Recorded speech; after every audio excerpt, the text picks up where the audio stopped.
Well, the Arizona Diamondbacks complete the sweep of the St. Louis Cardinals, and who the hell even is this team? We have no idea, but we are going to talk about it. We're also going to preview the series with the Astros and discuss Ketel Marte returning to the lineup and also him not being soft. Don't you go anywhere. We're starting in 30 seconds.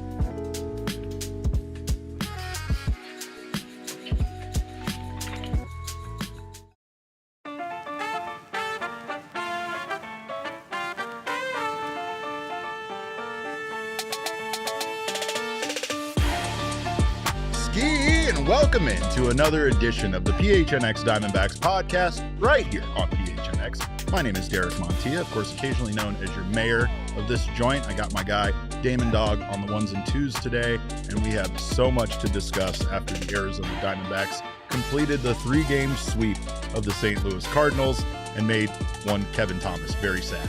Welcome into you guys. Of course, this show is brought to you by our friends at Bet365 and Game Time. Go download that Bet365 app right now. Use our code PHNX365 when you sign up. Follow some easy steps and you'll get yourself $150 in bonus bets. And over at Game Time, use our code PHNX when you sign up and make your first purchase. You will get $20 off that first purchase. Welcome into you guys. Great to see you rapscallions here already talking about how good the teal beard is going to look. I would counter that it's not going to look good. I would actually go in the other direction, but Jay Cuddy is right. Gino is God. This man cannot be stopped. And the Diamondbacks right now are on an absolute roll. Does it mean anything? I don't know. Damon, I don't know if it means anything. It means everything, Derek. It means everything. But after 100 games, the Diamondbacks sit at 50-50. We have said that this team this year just is the most 500 baseball club possibly in franchise history, and I don't think anything indicates that more than their record literally being 50-50 after their first 100 games. But should we climb the mountain? Oh yeah, we're definitely send that guy up the mountain right now.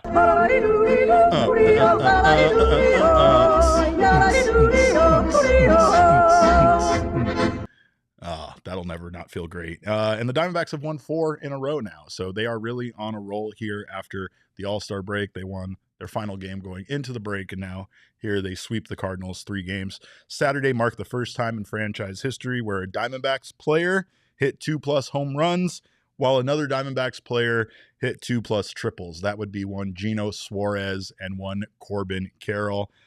These guys are on fire right now. Corbin Carroll honestly was struggling kind of coming into the series and coming out of the break. You know, he had his big moment in the All-Star game, and that was absolutely great to see, despite the fact that Damon wants to make it clear that Dave Roberts is never allowed to look at Ketel Marte, Eugenio Suarez, or Corbin Carroll like he did, like those pictures indicated, ever again. I was waiting on you to come back, Derek, because I had no one else here at the office to talk about it with. The minute I saw it, I knew you were going to lose your mind about it. The way Dave Roberts was looking at our players. Yeah. Hands off, buddy. Yeah, just licking his chops, you know? Don't even speak to him. That's probably for the best. I don't want this. It's kind of like Gino not being in the home run derby. As sad as I am that he wasn't, and I feel like he absolutely deserved that honor, at the end of the day, nothing really comes of it for the team or the season if Gino wins the home run derby or participates in it, right? So realistically, I've heard players in the past say they didn't want to participate in the derby because they felt it altered their swing and messed things up in the second half for them. And I would much rather take Gino here hitting 6 home runs in his last 5 games rather than him doing that necessarily in the home run derby. But back to the point, I like, it's kind of similar.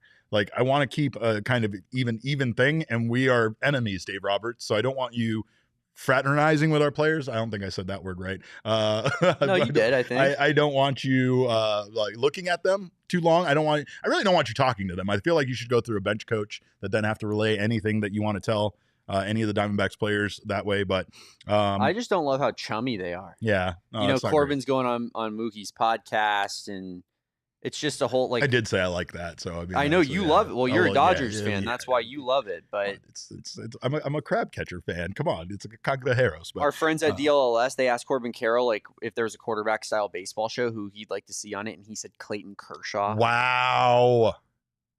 Did they ask him about the Roger Beshan's football slider? Nothing about that, huh? No, all right. They're not doing their job journalism-wise. But I will tell you this. One of the reasons why the Arizona Diamondbacks right now have won 4 in a row and are playing some of their best baseball of the year is defense. The Diamondbacks are playing some of their best defense that they played all season long. In fact, they've committed 1 error in their last 53 2/3 innings played. So an absolute outstanding performance there. It feels like we are seeing the Diamondbacks starting pitchers all have good, lengthy performances where they don't allow a lot of runs, a lot of quality starts, but that is being backed up by the defense behind them. And that's the reason why their pitchers are able to go out there and do what we're seeing them do. I feel like, again, it's a big reason why those pitchers have had success in the past. I feel like, I brought it up, but I feel like a lot of those moments that we've seen this season were deflating and were the defensive mistakes were the catalyst for what drove runs, pitch counts up, everything up on the starting pitchers. And then again, you turn around later and you don't really factor in how much the defense playing poorly behind the Diamondback starters has impacted this season, has impacted their ERAs, the ERA of Gallen, the ERA of Brandon Pfaadt. And it's not to be said that it's completely on the defense, right? A starting pitcher should be able to see, a play happen behind him and that doesn't go their way and kind of flush it in the moment and move on. However, it's been fairly detrimental to a few starting pitchers, and I feel like Zach Gallen is probably the one that has received the worst of that treatment. But the Diamondbacks, again, going back to what these guys are doing right now, Gino and Corbin on a historic tear. In fact, Gino's numbers right now are on par to perhaps be one of the best offensive seasons of any Diamondback in history, perhaps surpassing Luis Gonzalez in home runs and other factors. You got Gino again hitting 6 home runs in his last 5 games, the 6th player in franchise history to do that. I tweeted this out from our account, but the other 5 are guys that most people aren't going to name. Yes, JD Martinez is one of them, but the other guys are Cole Calhoun. I believe it was Reggie Sanders did it 3 times. Rubio Durazo did it once. And then there's one other guy I'm forgetting right now off the top of my head. But just not your normal, usual suspects that you would think have hit that many home runs in a short span as members of this team. But our guy Jesse Friedman tweeted out this incredible stat about Eugenio Suarez and his last 162 games. If you go back to this time last year, which is about the time when he caught fire last season after his early season struggles, he, through this 162 game stretch, is hitting 279, 335, 605 slug, of 55 home runs, 138 RBI, 32 doubles, and 114 runs scored. So yeah, that's some pretty incredible stats for Gino, and that would put him as basically one of the best, if not the best hitter in baseball over that 162 game stretch. This guy now is potentially, and then there's that. Now look who we got creeping in the corner. 35 home runs. Yes, just 5 home runs until I have to dye my stupid face teal.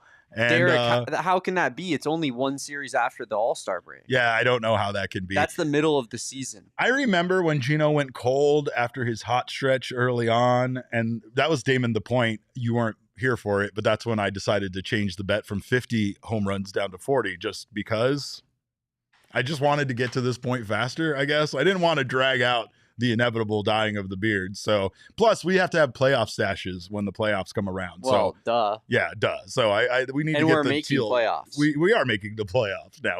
We are fully entrenched in this now. We are buyers on this show. We've kind of gone back and forth a little bit, but now we've landed firmly on being buyers at this point. And Gino is a big reason why. Corbin Carroll, also another huge reason why.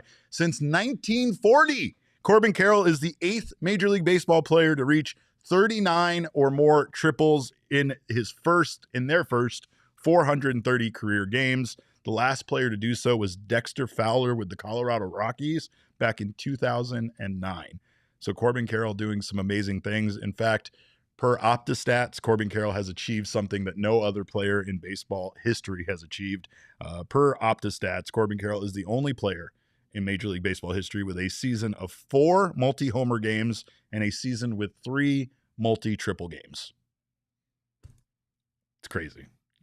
It's actually crazy.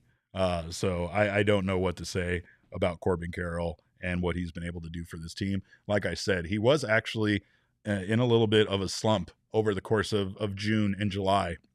And that's surprising because the Diamondbacks played some of their best baseball of the season in the month of June. But Jack Summers discussed this on Snakes Territory, but I believe Corbin Carroll was hitting like 179 after the first game of this series, and that dated back to like May, I want to say 23rd.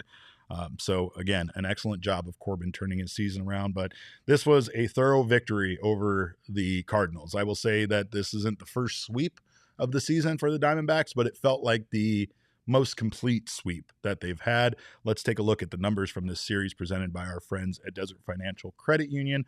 Diamondbacks here outscored the Cardinals 22-7. They out-homered the Cardinals 4-2.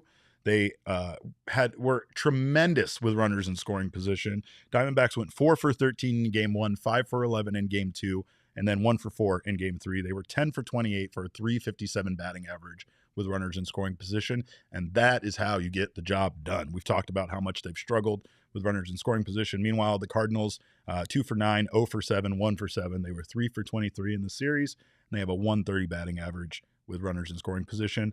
Starting pitching ERA, outrageous there for the Cardinals. In fact, I loved the stat. They showed it on screen during the broadcast, but Sonny Gray's 8 earned runs were as many earned runs as he allowed in his last 5 starts combined. And the Cardinals got nicked up, if you would, there.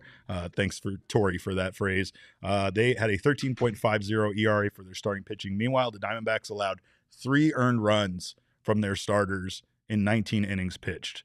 7 innings shutout in game 1, 6 innings and 1 earned run in game 2, 6 innings and 2 earned runs in game 3 for a 1.42 ERA for the starters. Meanwhile, Cardinals bullpen, tremendous, a 0.75 ERA for them. Only 1 earned run allowed by their bullpen in the 3 games. So again, there's something. If you want to talk about the Diamondbacks once again having one component of their game not work, it's the fact that they were one of the best teams scoring late. And in this series, they didn't do that, but they didn't really need to do that because they had a pretty thorough lead in every single one of these games going into the late innings, and the Cardinals just had to try to claw their way back into it. Meanwhile, the D-backs ERA, bullpen, 4.50 ERA, not great, but still some pretty good performances that the Diamondbacks are getting out of a few guys. Anthony Disclafani, he is a guy who absolutely has not been perfect, just like Jake Woodford has not been perfect. But both of these guys have allowed the Diamondbacks to, save their arms, not have to use several relievers when they come into a game and are able to hold these leads. So things have been working out well for the Diamondbacks.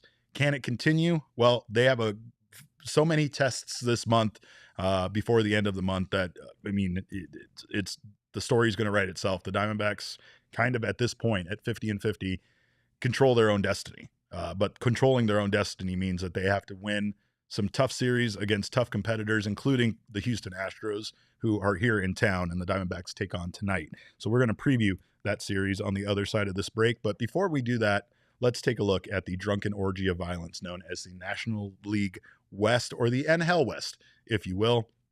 The Dodgers just got swept by the Milwaukee Brewers, who just refused to lose any baseball games. The Padres here. It's kind of making me, the whole NL Central situation has really thrown a wrench into our playoff chances. Right.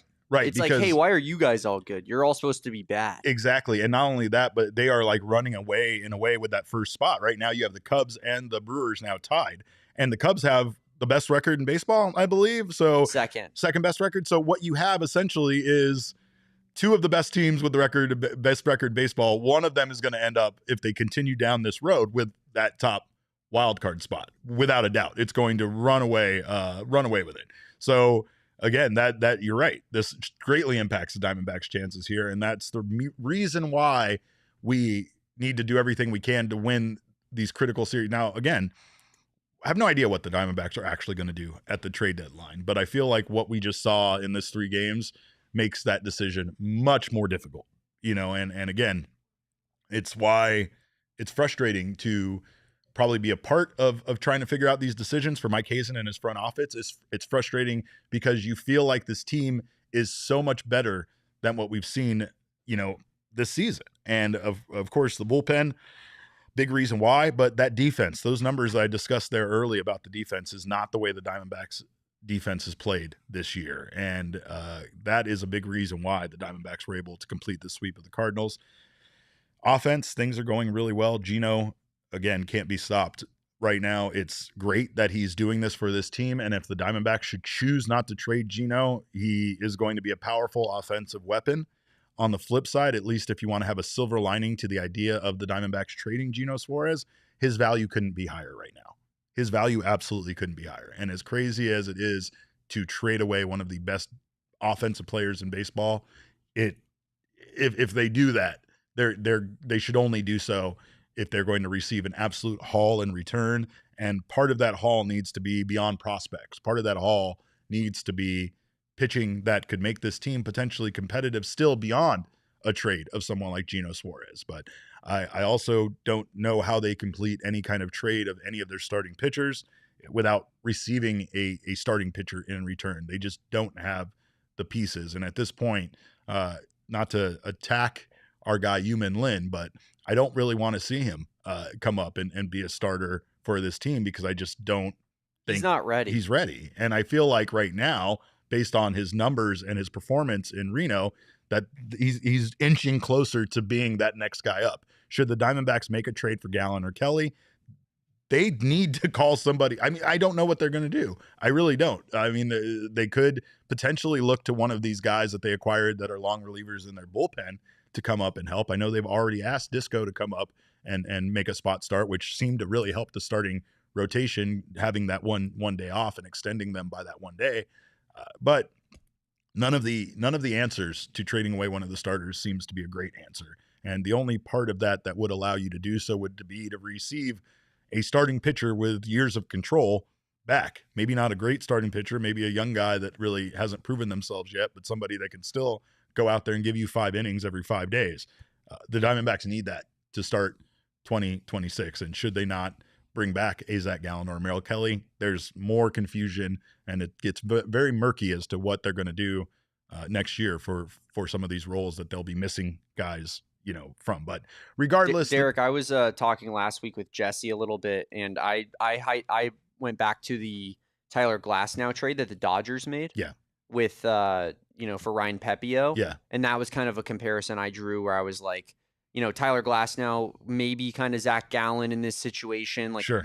Maybe you're not going to re-sign him as a franchise. You send him to a bigger market. Yep. You get back a pitcher who is perceived to not be as good, but has multiple years on his contract left, and maybe someone bites on something like that. Yeah. I think that's the kind of move that you're talking about. Absolutely. And I think that's... And Ryan Pepio is really good. And that's the only move conceivably that they could make right now that would make sense. Again, they're going to have those guys off the books if they don't bring them back. So the Diamondbacks can just go out in free agency and acquire starting pitchers. But considering right now that they're in the position, if they do sell, they have to sell with that in mind. Like that's the only return that you can get that would validate losing someone like Gino. And like Jesse said, there are going to be riots in the streets of downtown Phoenix if they trade Eugenio Suarez right now. So it's not going to be a popular decision regardless. But like you said, sometimes in those moments, those decisions that aren't popular are the only way for you to get your franchise on track for the future. And that's what the Diamondbacks have to deal with. It's not even like they might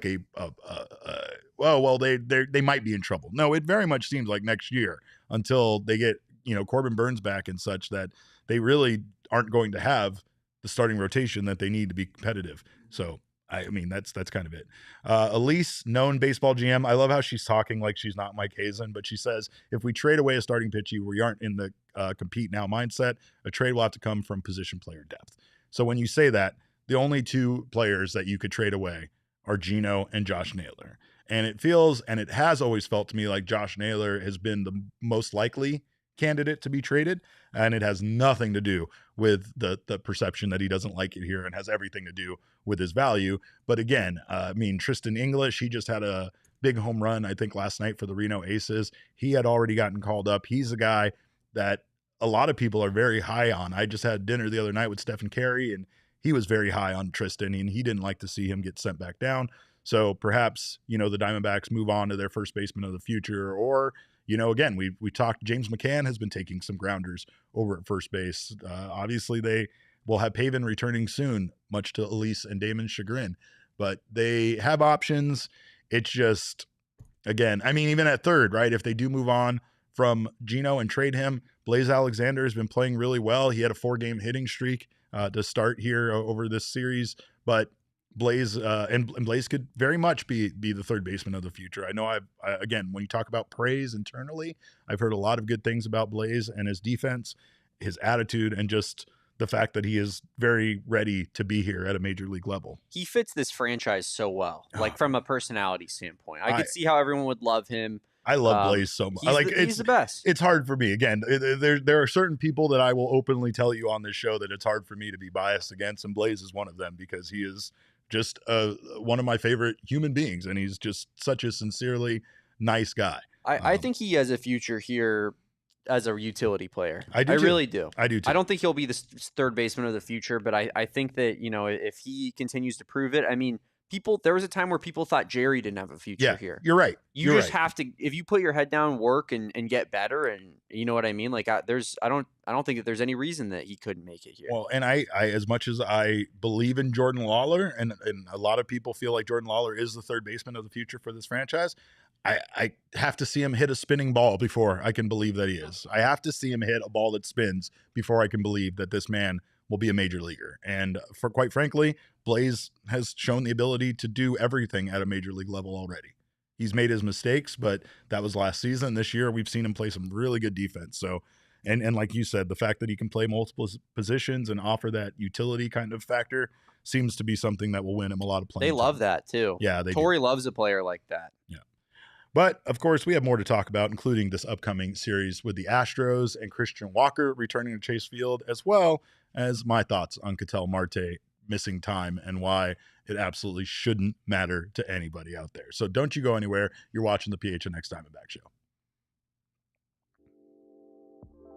Well, of course, our friends at Pure Edibles are here to make your mood better, whether you are looking for to uplift your mood or whether you're looking to get a good night's sleep or anything in between. You can check out the full array of candies that Pure Edibles has to offer. And they are a full-fledged candy company offering more than just gummies. They offer hard candies, chews, kicks, as you see there on screen, which are their version of Starbursts, and so much more. And of course, their tins all show you the exact dose and effect that you're going to receive from each gummy. So those are clearly listed, and there will be no surprises on what to expect. Pure was created in Flagstaff, Arizona at Noble Herb Dispensary, the home of Pure Edibles, and is now made right here in Phoenix, Arizona. And they offer gummies for sleep support as well as candies with that uplifting effect derived from unique cannabinoids. So go find yourself some Pure Edible products from one of over 130 dispensaries across the fine state of Arizona. And our friends at APS want to help you out because July is a time not only to celebrate America, but also for those energy bills to kind of skyrocket with how hot it is here in Arizona. But a smart thermostat can help manage your energy cost. A smart thermostat works with your APS rate plan to help you automatically adjust the temperature in your home. Like I told you guys, I was doing that from an island in the Caribbean, and you can do it from wherever you are. It's important. And again, I leave my house all the time, crank that air conditioning and forget all about it. I have dogs, so I tend to want them to be comfortable, but dogs don't need it to be 72 degrees in the house. They really don't. So of course, when I forget to turn it down, my smart thermostat, my phone, my app, all that works together so I can control my all of that from wherever I am. And APS customers right now can find instant rebates, discounts, and special offers on not only smart thermostats, but energy efficient appliances and more at marketplace.aps.com.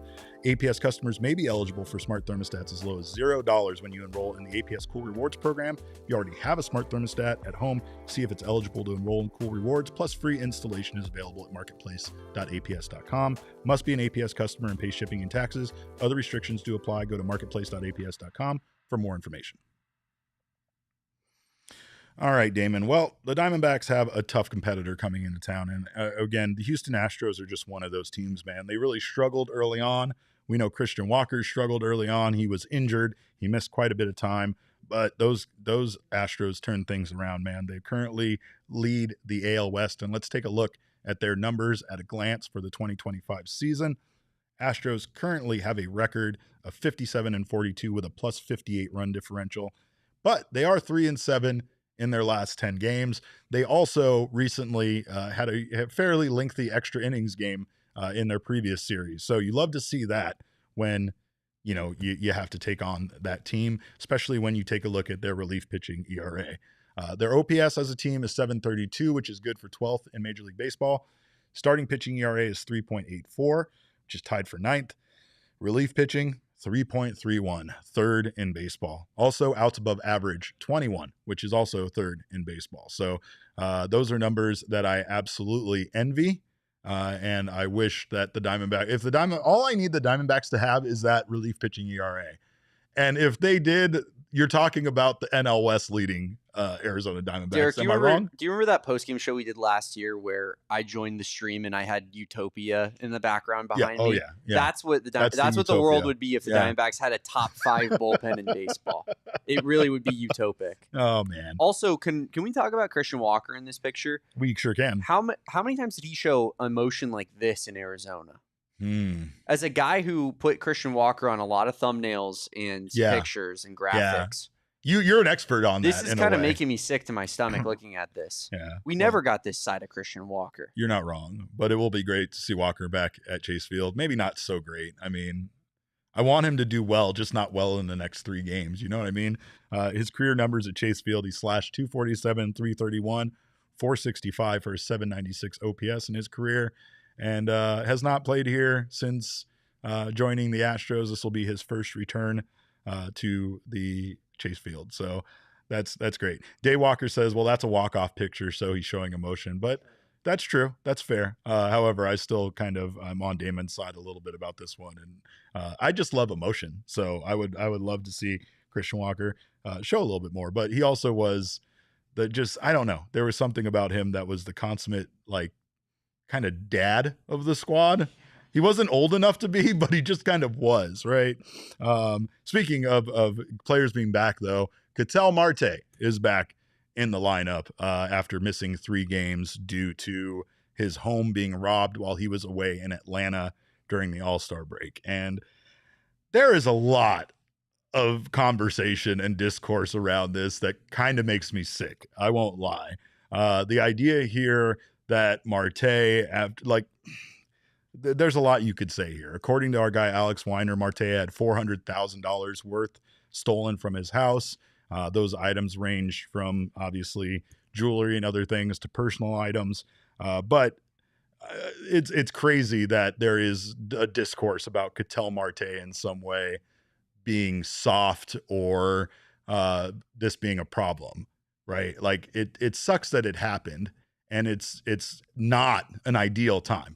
I think that's probably the biggest thing there are some people who I'm not giving people more clout and naming names, but you know exactly who I'm talking about. There are some people that have even suggested that the Diamondbacks trade Ketel Marte at the trade deadline, which is one of the most preposterous things I've ever heard in my entire life, quite frankly. I understand people's feelings on this. Much like an injury, things like this happen at an inopportune time. Eugenio Suarez was hit in the hand during the All-Star game. Could you imagine how stupid it would have been to lose Gino during the regular season, especially with how hot he is right now, due to him getting hit in the hand during the All-Star game? But if he did and it happened, it sucks, and it's just something that happened. It doesn't make Gino soft, nor does it make anything else of the situation different. It would just be a loss due to injury. And in a way, Ketel Marte having his personal life violated while he was away at the All-Star game and needing some time is kind of similar to an injury. I completely disagree with the idea that this type of thing makes him soft, considering that baseball is such a goddamn mental game that you expect him to go out there and still be the player he was while still having all of this on his mind. It's already going to be hard enough for him to move past it mentally anyway, having the 3 days off. Obviously, the fact that the Diamondbacks swept the Cardinals makes this conversation, or at least my position on it, much easier.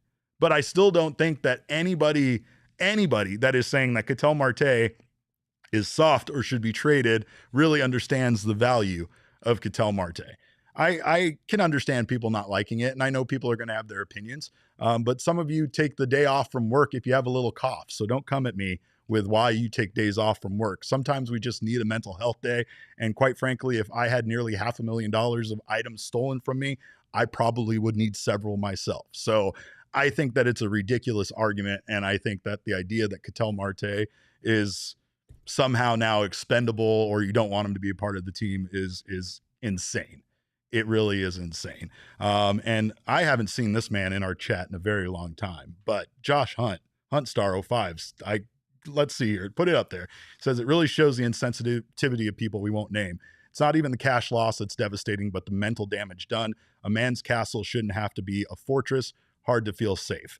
And we've talked about it in the office. Obviously, that's going to be part of it. Ketel Marte makes enough money that the value of this is not the issue at all. Nor is it just the fact that, oh, hey, some thieves broke in and stole some stuff. There is more to it than that, and especially when you are a baseball player who has gone away for 81 games per season, leaving your family in that house alone by themselves. So I think that there is a right to not only have to kind of get over it mentally, but perhaps make some changes in his life to add some unnecessary security, but necessary security, so that he can have peace of mind when he's not home. To say he's soft or to say that he somehow needs to be traded now is the most backwards, old school, ridiculous thinking that you can have, because Ketel Marte has given so much to this team. And he has even gone on record recently as saying that he is from Arizona now. That is where he is from. This is a man that definitely, loves this valley, loves the team, loves the city, and wants to embrace it. But again, something like this happening, that makes your relationship with society and the city and people around you just a little bit harder to love and value as much as you used to. You just have this sense of violation, and it's hard to get over that. And I'm fine with him missing time. But also, these are probably similar people that thought what happened to him with the Chicago White Sox fan was soft in some way or whatever. And again, I don't. I back up my players, and I know that, again, baseball is one of those games that if you're going out there and going to go 0 for 4, 0 for 5, what use are you, to the competitiveness of the team, especially when you're not all there on the field. You're mentally, you're someplace else because of what happened, right? So I don't know, man. I honestly didn't think this was going to turn in this direction, but I was also surprised. I will say I was surprised to hear that Ketel was taking time off, because it was just something, after I found out about the burglary, it wasn't something I thought about. But when I did hear that, it just made sense to me. That's all I had to say, is that when I found out in our press conference with Tori on Friday that Ketel was out of the lineup due to this, I took a moment to process it and thought, yeah, it makes sense. Take the time you need to get your situation personally straight, and then come back and be 100% committed to winning on the field once again. I understand how you might not be, considering all that stuff is going on, right? But I think too often, people think of celebrities not as real people. This is the reason why people bash them on social media. This is the reason why all of this stuff kind of is so callous, is because athletes, celebrities tend to not be real people to us. So when they have something like items stolen from them, or have, whatever, you're too quick to be like, oh, well, he makes $14 million a year. So what? That has nothing to do with this. And it's everything to do with the fact that, Marte went through a pretty violating experience and kind of needs to get over it before returning to the field. So, and Elise keeps her mind on the right stuff. Elise says, my only criticism of Ketel this year is his random inability to turn two efficiently. He missed a lot of double plays this year because of it. That's all I can be mad at him about. Thank you for having your mind in the right place. But like I said, the Diamondbacks do take on the Houston Astros tonight. Let's take a look at the probable pitchers for this series, because we got Zach Gallen going on the mound here in game 1.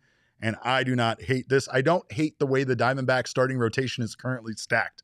I do not hate this, Damon. I don't hate Brandon Pfaadt essentially right now being in the number 1 spot.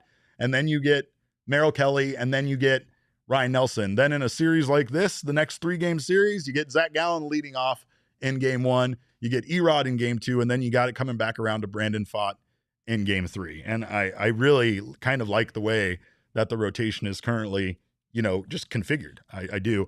But I mean, Zach Gallen in a big game against a good team.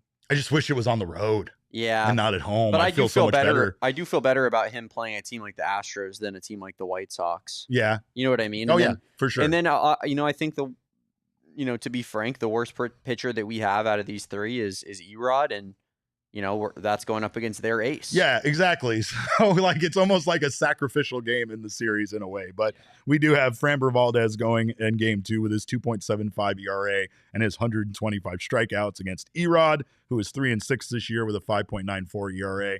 Zach Gallen in game 1 against Colton Gordon. He is 3-2 with a 4.67 ERA. And then that dastardly TBD, they're going in game 3 against Brandon Pfaadt, 0 ERA. But hey, no decisions for TBD either. So there's that. But yeah, a lot of people are already writing off game 2. I don't know about that. I know Erod had a really bad start his last outing. However, if you look at the body of work since returning from that injury, he hasn't been terrible. Maybe we get the non-terrible Erod tonight. Lando says, I want Tigers Erod, as we all do. We would love to see Tigers Erod go out there and shove. And quite frankly, with the time off, we might. The time off for Erod last time seemed good, so hopefully him coming out. But much like Damon said, I don't love his chances against Framber Valdez. If that's the game that we lose, then at least you're not necessarily losing, with one of your studs in there, at least if that's what you want to call Brandon Pfaadt and Zach Gallen, because that's what I want to call them. So, but what we are going to do, we're going to move on from this because you know what today is. Today is Monday, and we do that thing on Monday that we do every Monday, and we're going to do it after this break. So don't you go anywhere. You're watching the PHNX Diamondbacks show. Well, I love our friends over at Mint Mobile, mostly because they are trying to save you some money, but it's also because I have a huge man crush on Ryan Reynolds, and you guys all know that. But if you are out there trying to plan barbecues and beach trips and 3-day weekends, you shouldn't let your wireless bill hold you back. And I know sometimes you can. With Mint Mobile, you will get coverage and speed that you're used to, but for way less money. And for a limited time, Mint Mobile is offering 3 months of unlimited premium wireless service for $15 a month. So while your friends are sweating over their data overages and surprise charges, you'll be chilling both literally and financially. You can say goodbye to your overpriced wireless plans, jaw-dropping monthly bills, and unexpected overages with our friends at Mint Mobile. Use your own phone, and of course, with any Mint Mobile plan, you can bring your phone number along, and all of that will be the same. The only difference will be what you're paying. So again, best option here is for you to check out everything they have to offer over at Mint Mobile. Skip breaking a sweat and breaking the bank. Get this new customer offer and your 3-month unlimited wireless plan for just $15 a month at mintmobile.com/Diamondbacks. That's mintmobile.com/Diamondbacks. Upfront payment of $45 required, equivalent to $15 a month. Limited time new customer offer for the first 3 months only. Speeds may slow above 35 gigabytes on unlimited plan. Taxes and fees are extra. See Mint Mobile for details. Well, again, the time is here, the heat is here, and All Pro Shade Concepts wants to help make your outdoor living space more livable and extend it. And that's the biggest thing is sometimes when you have a small patio, a small area, you huddle the family, you huddle everybody together under the little bit of shade that you have, and you try to enjoy the outdoors, even with it being outrageously hot. But let All Pro Shade Concepts come out and extend your living space outdoors with a custom fit awning. They have hundreds of designs and colors to choose from that will match any home and work with your HOA to ensure they are compliant. They have motorized awnings with a remote control with LED lighting to light up your patio underneath it. It's beautiful. It's a great way to spend your evenings, and it allows you to enjoy that much more of your home. They also have roll down patio shades that block the sun and can keep your patio or your home up to 20 degrees cooler and block out 95% of those harmful UV rays. They can also replace and fix most old or outdated patio shades and motorized awnings, and they are licensed, bonded, and insured. So give them a call at 623-204-1476 or visit allproshadeconcepts.com now to schedule your free estimate. Well, Damon, we might not have felt like every year is our year on this show, but I'll say it again. Every goddamn year on this show is our year. Every year on this show, on the PHNX Diamondback show, is the year of the snake. Every month is Black History Month. Every month is Hispanic Heritage Month, and every month is Women's History Month. And every week, even though this actually is Shark Week, is Shark Week. They just do it 1 week over there at Discovery, or maybe 3 weeks. I don't know. We do it 52 weeks a year over here because every week is Shark Week. Every day is Earth Day because we recycle. But on Mondays, we go to the mailbag. Damon, let's go to the mailbag. My mailbox, always something interesting in my mailbox. I try to get to everything in my mailbox. And then once in a while, there's a letter that makes me go, wow, wow, my mailbox. All right, Damon, what do we got in the mailbag today? First question here comes from Travis Moore. Says the guys need to go 40-22 to be in a good position for a wild card spot by the end of the season. How realistic is that in your mind? That's tough. That is tough. And Travis is not holding back there because that record gets them to 90-72. And it's hard to imagine that it's not going to take that in order for the Diamondbacks to make the playoffs. Now, there is a lot of controlling their own destiny in there because one thing that factors in is how many games this team still has left against the teams that are in front of them in the wild card. That includes the Brewers, which is very scary right now with the way they're playing, but it also includes many, many games against the Padres and the Giants. And that is probably the bigger factor here is how do they perform against those teams that are above them in the wild card hunt. I don't know if 40-22 is very likely. However, I told you guys on Friday, I watched Moneyball on the plane, both going to Puerto Rico and coming home. And I have never been more fired up for a 20-game win streak in my entire life. So do I believe it's possible? Yeah, I do, because baseball is just weird like that. And I feel like the Diamondbacks right now are in an underdog position that they thrive in, and could be why we're seeing them play such good baseball, at least in this series against the Cardinals. Now, I would have to honestly see how they perform against the Astros. And then following that, they have a series against the Pirates.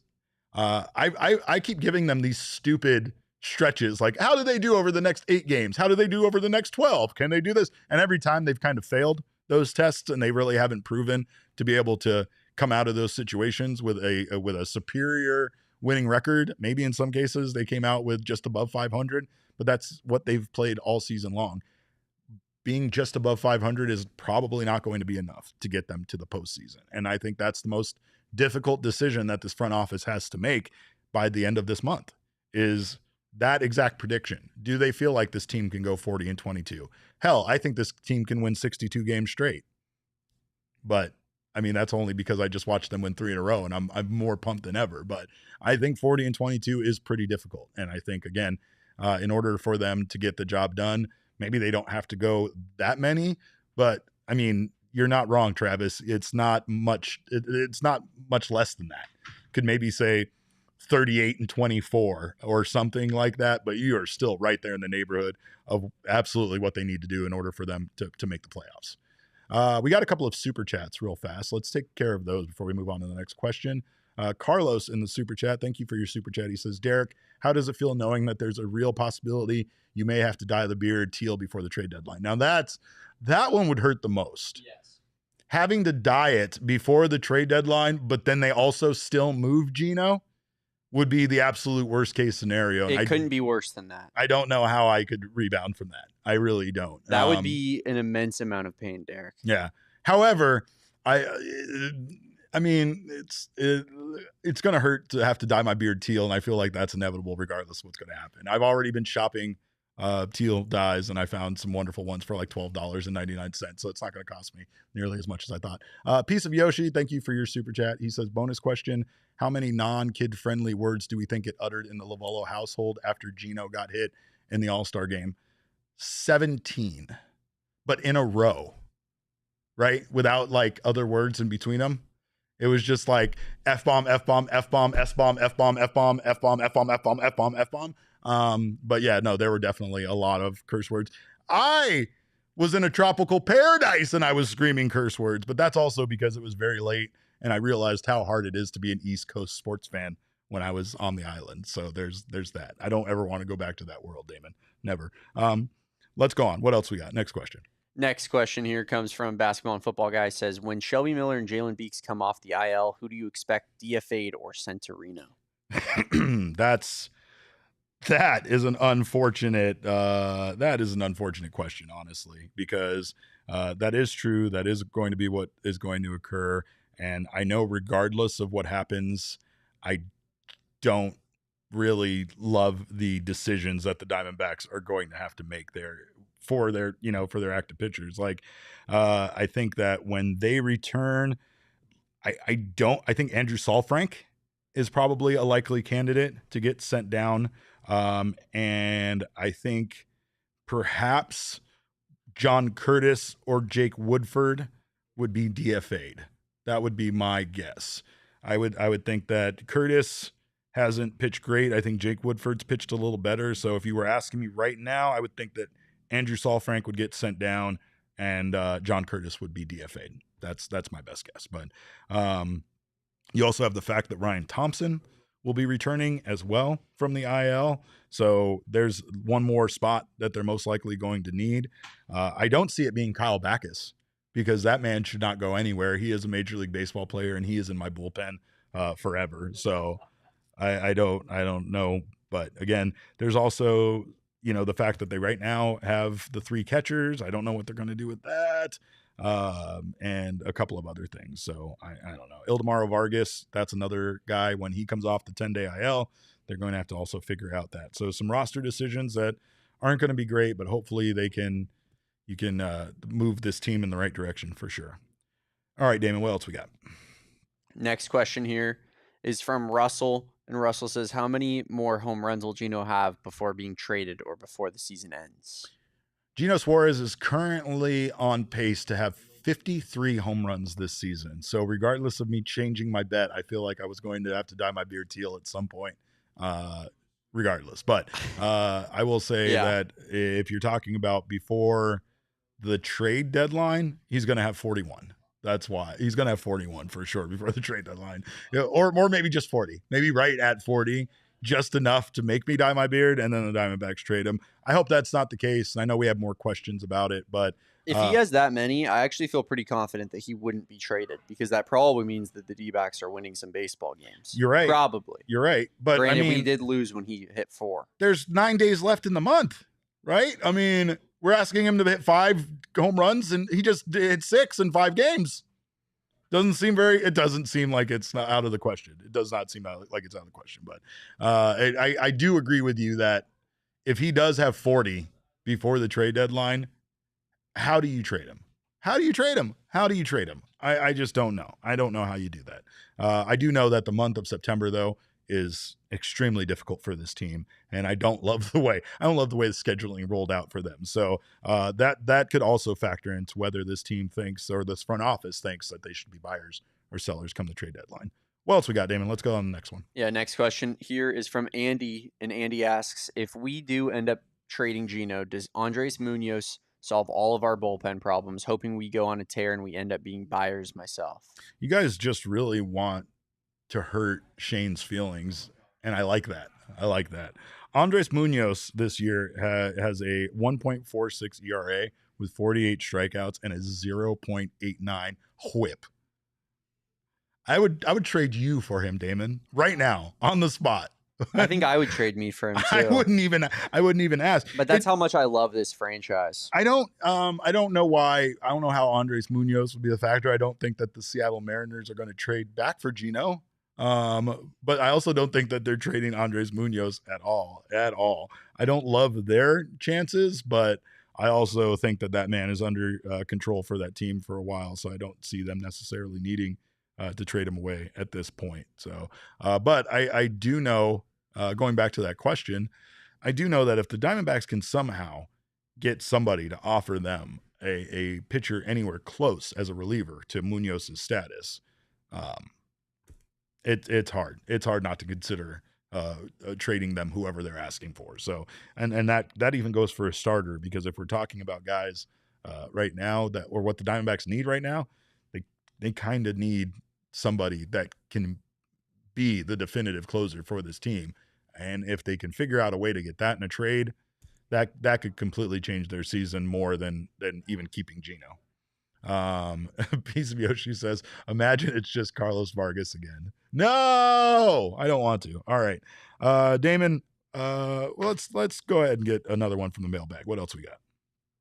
Yeah, we got next question here coming from Mickey in State 48. Says, if this current roster is better than the 2023 roster, then why can't we get an elite bullpen arm and go for it? All we need is the 6th seed, and it's a fresh season. Man, I love this. Mickey, you're talking me into it now. Yeah, Mickey, can we get you in the clubhouse, or at least maybe in Mike Hazen's suite at a game for 3 innings? I don't know either. And I'm sure that I think this tweet is exactly the problem with the 2025 Arizona Diamondbacks. It is hard to look at this team and not think that this team is better than the 2023 team that made it all the way to the World Series. It's hard to look even at this pitching staff with their terrible, atrocious numbers and not think that this pitching staff in its current state is also better than the 2023 pitching staff. Not, mind you, a lot of it is the same guys, so I'm not trying to throw dirt. I'm just saying, like, overall, I know the performances haven't been satisfactory. I know Brandon Pfaadt and Zach Gallen's ERAs are terrible, but all that really says is what they've done so far and isn't a true indication of the pitcher that they are going forward. It just means that they've had some crappy starts this year, and some of them, including the yes hitter by Brandon Pfaadt, balloon the ERA to a point where it's going to hard to bring it back down, no matter how many good starts you have, right? But I don't know. I mean, I'll say overall, this team it does seem more talented. The bullpen is a mess, and I don't think the bullpen is more talented, but the bullpen really back then wasn't very good. Adding Paul Sewald was the factor that brought, some form of stability to the bullpen and changed everything for this team, allowed them to have the September that they did and make it not only into the postseason, which they limped in then, but they still managed to do something crazy once they were in. Last year, they almost limped in again, but didn't. Right. So the last 2 seasons have been very similar. And if the Diamondbacks keep on this particular trajectory, this year might be similar too, where they might get a chance to just make it into the playoffs or just miss the playoffs. But the talent of the roster, honestly, is far better than the record indicates. And I really feel like at the end of the day, the bullpen has been the bullpen and the defense have been the 2 factors as to why the Diamondbacks right now sit at 50-50 and not at least, as crazy as it sounds, 60-40, right? I mean, is it? It really is that. It's that big of a difference. It does sound crazy to say, but it sounds crazy to say that the defense and the bullpen cost this team 10 games. But I bet most of you in this chat right now can think of 10 games off the top of your head that the bullpen blew or the defense blew. So, yeah, I mean, and 60-40 puts them in first place in the National League West. I just want to remind you of that, but puts them at the best record in baseball, in fact. All right, well, I did want to remind you guys that our pickleball tournament is coming up this weekend. It's going to be a great time. If you haven't had a chance to check out Chicken and Pickle, come on out. It's going to be a blast. You can sign up over at our website at gophnx.com. And again, it's a great time to hang out with other diehards. It's a great time to hang out with us. Unfortunately, I will not be able to be there because it is my mother's birthday and I have to go be a good son. But I'm still going to be over there close to Chicken and Pickle. So if I can sneak away, I'm going to come hang out with you guys too. But make sure to check out the wonderful pickleball tournament. It starts this Saturday at 10 a.m. Yeah, since it does start at 10, I think I will be there. I think I will stop in because I have to go to my brother's house. It's in that area. So we'll be there. Make sure to come join us, have some drinks, play some pickleball. Of course, that tournament is not only an absolute blast to participate in, but the proceeds go to Big Brothers Big Sisters, and we love that. So anything we can do to help out Big Brothers Big Sisters, big part of that. Plus, again, a great time to hang out with our community. If you are new to the PHNX community, let me tell you, these events are where you're going to meet your new best friends. I just have to tell you that. I just have to say that some people in this chat now independently hang out without us all the time. It kind of breaks my heart. It makes me a little sad. I wish I was still involved. But again, come out, hang out with the crew. We're going to have a great time. Damon, we have some more questions there from the mailbag. Yeah, we absolutely do, Derek. Let's hit them. What do you got? Next one comes from PC Yoshi. Says, who on earth is this team set up, man? I don't know. Who is this team set up, man? Who's this team's closer? Is it Kevin Ginkel? Yeah. Is Kevin Ginkel the closer? Yeah. Okay. Well, then if Kevin Ginkel is your closer, I am using, oh, God. I don't know.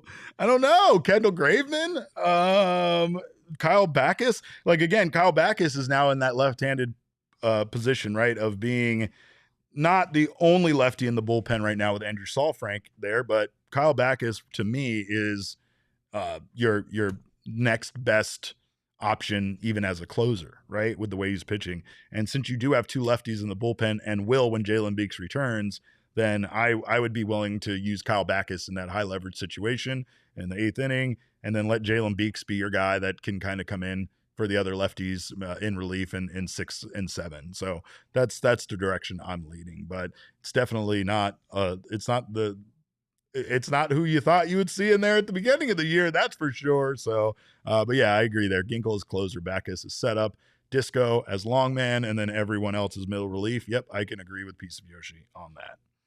All right, Damon, what else we got?